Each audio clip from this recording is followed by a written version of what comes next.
एक बार की बात है, एक रवि नाम का युवक था, जिसने देश के सबसे ऊँचे पहाड़ पर चढ़ने का सपना देखा था। उन्होंने अपने बुजुर्गों से पहाड़ के बारे में कहानियाँ सुना करता था, जो कहते थे कि पहाड़ों पर चढ़ाई करना बहुत ही खतरनाक और कठिन काम है। लेकिन रवि ने पहाड़ की शीर्ष पर पहुँचने की ठान ली थी। उसने एक सुबह जल्दी अपनी यात्रा शुरू की और वह कई दिनों तक चलता रहा।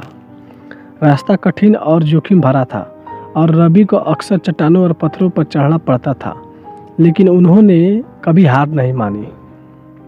एक दिन रवि पहाड़ की सबसे ऊंची चोटी पर पहुंच गया।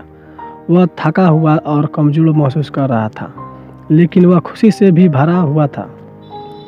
उसने अपनी लक्ष्य हासिल कर लिया और उसने खुद को साबित कर दिया था कि वह जो कुछ भी ठान लेता है उसे पूरा किए बिना नहीं रुकती।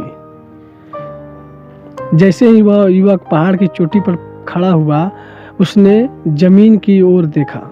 उसने हर दिशा में मीलों तक देखा और उसे शांति और उपलब्धि की अनुभूति महसूस हुई। वह जानता था कि वह इस पल को कभी नहीं भूलेगा।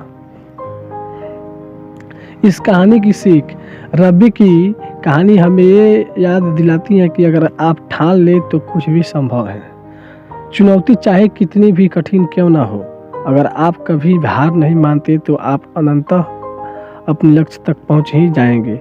अपने सपनों को कभी मत छोड़ो, चाहे वे कितने भी कठिन क्यों ना लगे। कड़ी मेहनत और दृढ़ संकल्प से कुछ भी संभव है।